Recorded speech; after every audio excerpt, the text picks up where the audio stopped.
So, Coach, this is an extreme honor for me. Obviously, I played for you 4 years. I knew you way longer than that because of my brother and your sons were friends. So it's an extreme honor, and I appreciate you taking this time. Well, it's always great to talk to young guys like yourself that have just been, just the model of what football is supposed to be. Thank you. Thank you so much. As a Salmon historian, there's one question I want to ask you that I honestly never knew the answer to. Who did you replace in 1987 at Salmon High as the coach? Yeah, it was Richard Buckley. Okay. I came in as almost a substitute teacher. The coach prior to Richard, and I can't remember his name. He was there, and he left and went to, I think, St. Stanislaus or something over there on the coast. And then Richard Buckley, who was with him, became the head coach. And he was there. Richard was there for 4 years, and I had replaced him. I was fortunate enough because that previous coach had left. I was just there temporary, but then that was in the spring. But then they gave me a full-time job, in the fall and moving forward. When you arrived there, Coach, and you were starting to feel your way around, what were some of the areas you felt needed the most attention, or where did you feel you had the most work to do? Discipline. Mm-hmm. It's amazing because you could look the halls and, good gracious, look at these guys. They're just really good-looking players. Yeah, but they didn't have a lot of discipline. And the first thing, believe it or not, and I wasn't much of a basketball player, but heck, I'd get in the gym and I'd play basketball with these guys. Wow. We beefed around and oh gosh, I'm trying to remember a couple of them. Charles, Big Charles, good gracious, what was his last name? He never played football, but just, he kind of ran to school. And, nobody messed with him. And I said, all right, that's the first guy I'm going to try to get on my side. And, it just kind of built from there. Now, I was an assistant coach at that time. And, so it just became, again, the trust factor was just, it was starting to be, and that doesn't happen. I mean, it don't happen overnight, man. Mm-hmm. It takes a lot of time. But, you just got to get to a point where guys know, you got their back. If you're doing right, you got, look, I'll go to the mat for you. So that's really how that started. And you were a disciplinarian coach. You kind of rule with an iron fist. Hell, I'm 45 and I still fear you. I have a healthy fear of you. So at what point did you see that style would materialize and work for you? Because that doesn't work for everybody. Well, it worked for me. Mm-hmm. When I was in high school, I had two roads I could go down. One, not so good, and the other, good. Now, I played ball and I was pretty good at it. But I had a football coach, a guy by the name of Jim Hughes, was never seen a man smile. In 4 years, him coaching me in high school. This was over in Thomasville, Georgia. Never saw a man smile. He didn't say a whole lot, but boy, he'd just give you a look. It was just a look, oh my gosh. So when he walked into the dressing room, man, everybody stood up at attention. But we were good. I mean, we were good. This was the second year when, of integration. Oh, wow. And he figured out that when we integrated, we were all buddies. You'd have thought we'd been going to school for black and white. You'd have thought we were going to school forever. Wow. And it was just an amazing thing. There was, and the way he did it, he's still alive today, believe it or not. He went on and became, a Hall of Fame coach in Georgia, and he's put numerous people in professional football, but he knew how to do it. And I just, I kind of stole that from him when I got out of the military, of course, and then after that I went into the military, and back then the military was extremely disciplined. Definitely. I mean, very, very disciplined. So, and my father was a tremendous disciplinarian. Another guy didn't talk a lot, but he gave you that look. You better figure out something real fast. But so, I guess in my life, it was all the male figures that I just, absolutely loved, they were all disciplinarians. And so when I got into college, wasn't really sure that it was something that I wanted to do, but I loved football. Mm-hmm. And then about second or third year, I decided, hey, let's go after it. So, I got that health and physical education degree, but it was more of it was inbred in me, from a young person all the way up through and the people that meant a lot to me in my life before I got to that point were, extreme disciplinarians, and it worked. So why not give it a shot, Definitely. Obviously in 1991-ish, 2-ish, things started looking up, but between 87 and just say 90, was there any periods where you thought this shit might not be for me? No.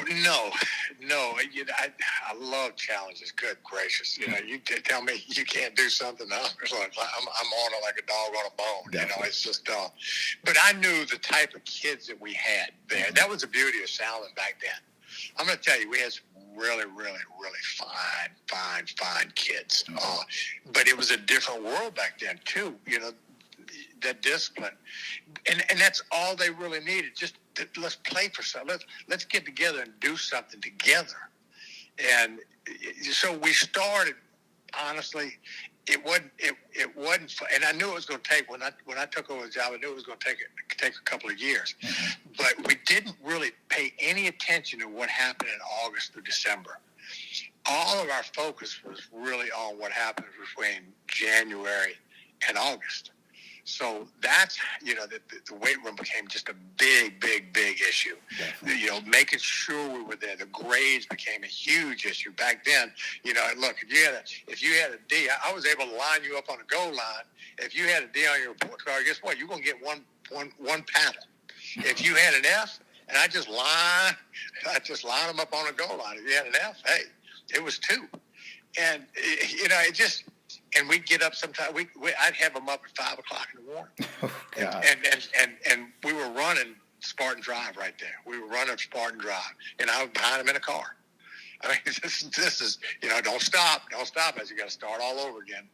But the little things, just those little things like that. The little things of taking your shoes off when you go into the building. The little things of just making sure your locker is everybody's locker has to look the same. Mm-hmm.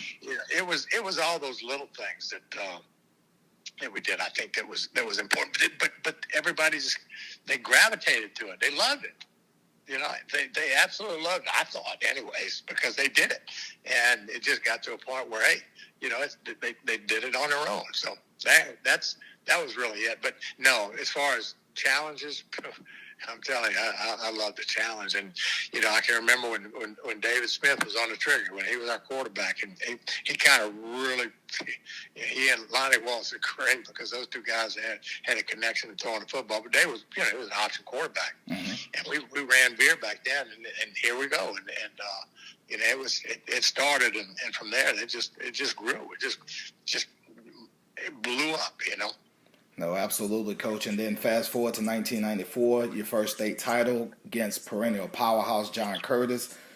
What was your approach to that? Not only was it your first state championship game, but it was against someone who it was a foregone conclusion. Curtis was going to go on to win their umpteenth state title. What was your approach? Did you change anything, or did you go with this not broke, so don't fix it formula of 1994? Well, actually, it was 2 things, because we played them in 93. Mm-hmm. And actually, we didn't have a dead man chance because we weren't even as close to being as good. They had a heck of a football team in 1993. But we played, I think we went into halftime, we were up. And the kids were looking at each other like, what? This ain't supposed to happen. Now, they came back and beat us pretty good in the second half. But what we realized then is, what we need to do is we're going to get a book on them. I mean, when I tell you we started scouting these guys, back years before. We started getting film from a couple of years back, and we had everything that they could possibly do. The thing that really drove people nuts with that is, they run inside outside veer, but that cut back veer. Yes. that was tough. And so, and the other thing is because we realized their offensive line, they had based off of what what their play was called, and based off the front, that they had to do certain things. They'd have different calls for the different blocking schemes, and so we kind of figured, hey, we're gonna stem our tails off. I mean, we're gonna move everything, before the snapper, and get them confused. And guess what? And it did. I mean, it confused them. And when they started getting confused, they started getting frustrated. So they tried to throw the ball a little bit and try to do some other things. But, it worked out. And I think, who was it? Gosh dang it. Intercepted that ball. Nose guard. Believe it or not, honest to goodness. And I think this was Jerry Leonard, one of Jerry Leonard's claim to fame. We dropped the nose wasn't getting, and that was, gosh, what is his name now? Two. Yeah, two. Mm-hmm. The nose, he wasn't getting any penetration. So we literally dropped him, back and got, made the interception, and that sealed the ball game for us. That was, that we were well ahead of our time on that. Let's just say that. No. Nobody ever thought about dropping a lineman. Now they're doing it all day long on the outside. It's crazy you say, the preparation and the study you guys did. So I talked to Daniel Cormier, who's, two-time champion in the UFC. Well, we played them in 1996 in the playoffs. He played for Northside. And, of course, I keep everything. So I had my scout report, and I showed him, and he looked at me, and he was like, P, we were never going to beat y'all. Like, what is all this shit? And it was literally just our scout report. He was like, you guys got our special teams formations, and it blew his mind. Well, and I guess back then, it was a little bit different back then, but, everything we did in terms of, and this, in the weight room, knew in the off season, the things that we did as far as, change of direction. We worked change of direction all the time. We were working explosive speed. We were doing all the things back then. A lot of people weren't doing those things. Definitely. And it's fun, and so we were just taking advantage of what other people were not doing, and we did that. I'm not going to say we were over prepared, but by gosh, I'm going to tell you, we drew up every possible situation, any scenario that we could get offensively and defensively, and we had something for it. And and that just kind of it built there, and just kind of every year we'd add something more. We'd build on that, and then we were able to streamline it, because then once computers got in there, a little bit, things became a lot easier. Yes. Because back in the old days, man, when we were doing, in the old days, we were doing 35 millimeter, and then when we got to VCR, and then then we just kept moved on. But yeah, we go out. We were relentless in trying to get as much film on people as we. I don't care if it was the year before. It was the same coaching staff. We were loading up on film. Wow. No, absolutely, Coach. You went through. There were many times me and that coaching staff was in there 3-4 o'clock in the morning. Oh, yeah, we would be coming home from parties that you couldn't know about, and we was like, damn, they're still at the field house. Yeah, we weren't going to leave any stone unturned. Because, you guys work hard, man. I mean, you work hard. We need to give you all the tools. That was the whole idea behind it. Because what we always kind of centered around, as a coaching staff, it wasn't about us. It was about these kids in front of us, and that's the reason why, again, it's part of that trust. And I think you guys figured that one out too. Absolutely. Look, it was the greatest times of my life, to go back to back, and then you end up winning 3 total at Salmen, and then you disappear. You retire in 2001. You come back 11 years later. You came back to a different game, though, Coach, because power football was kind of dissipating, and it was turned into 4 and 5 receiver sets. What was the adjustment like for you, not just to get back into being around teenage kids and doing those things, but just football kind of transitioning a little bit? That's a great question, because honestly, it hit, you're out of 11, 12 years, whatever it was. And the first thing in my mind was, gosh, has the game moved past me? Guy LeCompte. I don't know if you remember Coach Yes, LeCompte. I remember Guy Coach was LeCompte. one of the finest football minds that I've ever been around. Mm-hmm. Yeah, I started paying him a whole lot, even before I took the job. And he kind of gave me some insight of where football has gone to, and that type of thing. And so when I got to Riverside, they were very, very. They were going to let me hire who I wanted to hire. Do the things that I wanted to do, and it just really kind of hands off. And so I went out and I found that I got Mike. I had to get Mike in there. I had to get Mike in there. It was really important. So I got Mike in there, and then the next coach I brought in was Chris Lashney, who I'd followed Chris when he was coaching Austin, and I thought he was a cutting edge guy. So he came on board, and then again going back and the philosophy of I do what I do best, and I hire the rest. And so I was out there interviewing guys who I really thought could fit well inside the organization, because I wanted to maintain a staff like the staff we had back at Salmen. That was real important. But I wanted to make sure these guys were out front. So I had kind of a little bit of knowledge of what I was looking to do. And so, because we did actually, if you go back and you'll remember in 2000, 2001, we were doing some of the stuff, the early stuff that was just kind of bleeding on into 2015. I mean, we were doing a lot of spread stuff. We would catch throw game a lot. So there were a lot of things that we were doing, but it advanced. It advanced a whole lot, and so it was just kind of getting the right guys to come in, and we'd sit down and just start talking, and I was fortunate to be able to bring those type of guys in, and they're just wonderful staff, and that was really how that worked. Coach, you go on, you play for a state title there, you come up short, and then you win one.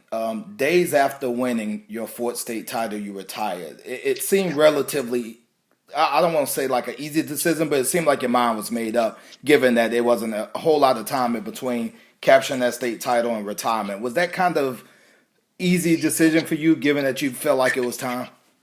Yeah, I think that there's a couple of things.